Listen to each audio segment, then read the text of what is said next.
CIA മറ്റ് മൃഗങ്ങളെ ഉപയോഗിച്ച് നടത്തിയ സീക്രട്ട് ഓപ്പറേഷനുകളെ കുറിച്ച് നമ്മൾ ഓൾറെഡി വീഡിയോ ചെയ്തു. യാതൊരു ട്രെയിനിങ്ങും ഇല്ലാതെ തന്നെ സ്വന്തം ജീവൻ പോലും നൽകുന്ന മനുഷ്യരുടെ ഏറ്റവും നല്ല സുഹൃത്തുക്കളായ നായകളെ കുറിച്ച് വീഡിയോ ചെയ്യാതിരുന്ന അത് മോശമായി പോകും. ലോകമെമ്പാടുമുള്ള മിലിറ്ററി ഫോഴ്സിലും പോലീസിലും നായകളെ ഉപയോഗിക്കുന്നുണ്ട്. ഇന്ന് ഈ നായകളെ എന്തിനൊക്കെ വേണ്ടിയാണ് ഉപയോഗിക്കുന്നത്? അതുപോലെ തന്നെ ചില ഫേമസ് ആയിട്ടുള്ള മിലിറ്ററി പോലീസ് നായകളെ കുറിച്ചാണ് വീഡിയോ ചെയ്യാൻ ഉദ്ദേശിക്കുന്നത്. എൻ്റെ പേര് ഡോക്ടർ മേഘ വിൽസൺ. ഞാനൊരു വെറ്റിനറിയൻ ആണ്.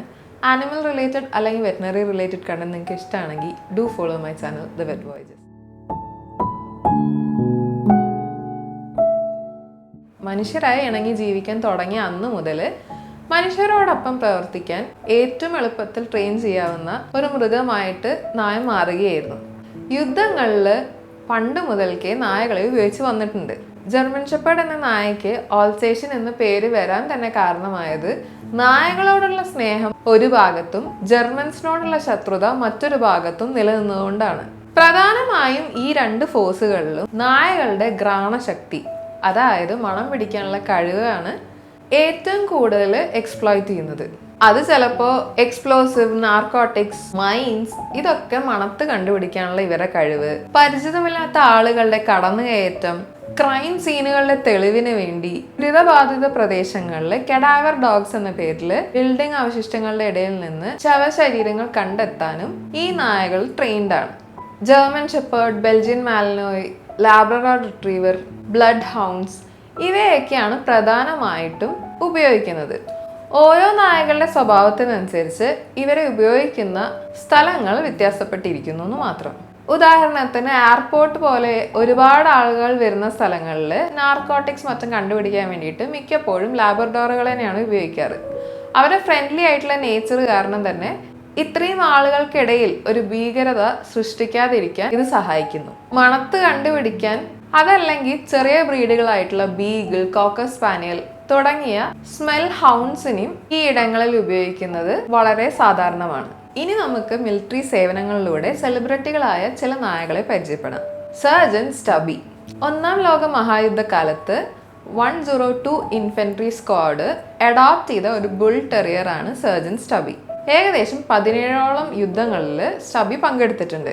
നോമാൻസ് ലാൻഡിൽ മുറിവേറ്റ് പെട്ടുപോയിട്ടുള്ള പട്ടാളക്കാരെ കണ്ടെത്തുക, ജർമ്മൻ ചാരനെ അമേരിക്കൻ പട്ടാളം എത്തുന്നത് വരെ കടിച്ചു നിർത്തുക എന്നിവയൊക്കെ കാരണമാണ് സ്റ്റബി സർജൻ സ്റ്റബിയായി മാറിയത്. സർജൻ പദവി മാത്രമല്ല, നായകൾക്ക് അക്കാലത്ത് ലഭിച്ചിരുന്ന ഏറ്റവും വലിയ പദവിയായ പേർപ്പിൾ ഹാർട്ട് പദവിയും സ്റ്റബിയെ തേടി എത്തിയിട്ടുണ്ട്. അന്നത്തെ പ്രസിഡന്റ്മാരായിരുന്ന Woodrow Wilson, Calvin Coolidge, Warren Harding എന്നിവര് സ്റ്റബിയെ സന്ദർശിക്കുകയും ചെയ്തിട്ടുണ്ട്. സ്റ്റബിയുടെ മരണശേഷം Smithsonian National Museum of American ഹിസ്റ്ററിയിൽ സ്റ്റബി ഇന്നും ചരിത്രമായി തുടരുന്നു. 102 ഇൻഫൻട്രി സ്ക്വാഡിന്റെ മാസ്കോട്ടായിട്ടും സ്റ്റബിയെ ആയിരുന്നു ഉപയോഗിച്ചു പോകുന്നത്. 2018 റിലീസായ Sergeant Stubby an American hero എന്ന് പറയുന്ന മൂവിയും സ്റ്റബിയെ കുറിച്ചുള്ളതാണ്. രണ്ടാം മഹായുദ്ധത്തിൽ പങ്കെടുത്ത മറ്റൊരു നായയാണ് ചിപ്സ്. ജർമ്മൻ ഷെപ്പേർഡ് ഹസ്കിയുടെ ക്രോസ് ബ്രീഡ് ആയിരുന്നു ചിപ്സ്.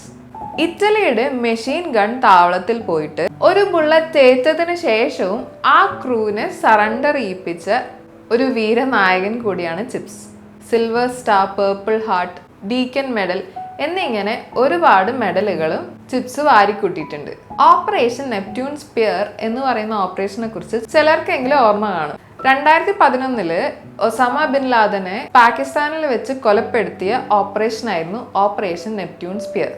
ഈ ഓപ്പറേഷനിൽ ഒരു ബുള്ളറ്റ് പ്രൂഫ് വെസ്റ്റ് ഇട്ടുകൊണ്ട് ഒരു ബെൽജിയൻ മാലിനോയും ഉണ്ടായിരുന്നു, കെയറോ. എക്സ്പ്ലോസീവ്സും ലാൻഡ് മൈൻസും ഒന്നും മണ്ണിനടിയിൽ കുഴിച്ചിട്ടിട്ടില്ല എന്ന് ഉറപ്പുവരുത്തിക്കൊണ്ട് പട്ടാളക്കാരെ നിർഭയം അവരുടെ ജോലിയിൽ ഫോക്കസ് ചെയ്യിക്കാൻ സഹായിച്ച കെയറോ ഇതുവഴി ഗ്ലോബൽ റെക്കഗ്നിഷൻ തന്നെ ഏറ്റുവാങ്ങി. അന്നത്തെ പ്രസിഡന്റ് ആയിരുന്ന ഒബാമയും വൈസ് പ്രസിഡന്റ് ആയിരുന്ന ബൈഡനും കെയറോയെ സന്ദർശിച്ചിരുന്നു.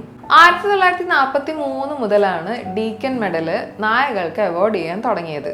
യുദ്ധങ്ങളിൽ പങ്കെടുത്തിട്ടുള്ള നായകൾക്കുള്ള പരമോന്നത ബഹുമതിയാണ് ഡീക്കൻ മെഡൽ. ബ്രിട്ടീഷ് ആർമിയിലെ ഏറ്റവും ധീരനായ സോൾജറിന് ലഭിക്കുന്ന വിക്ടോറിയ ക്രോസിന്റെ ആനിമൽ വേർഷനാണ് ഈ ഡീക്കൻ മെഡൽ.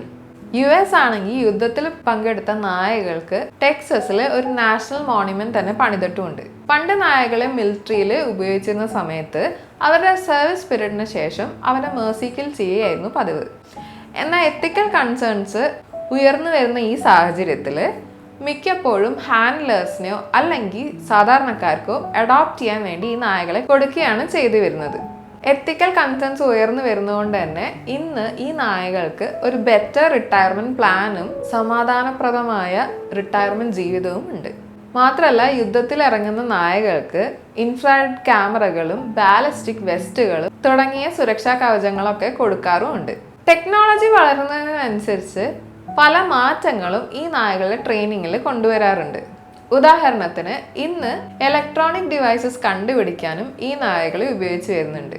ഗ്ലോബലി ഈ നായകളുടെ അത്രയൊന്നും തന്നെ ഇന്ത്യൻ നായകൾ റെക്കഗ്നൈസ് ചെയ്യപ്പെടാറില്ലെങ്കിലും ഇന്ത്യൻ മിലിറ്ററി ആൻഡ് പോലീസ് സർവീസുകളിലും നായകളെ ഉപയോഗിക്കുന്നതായി നമുക്കറിയാം.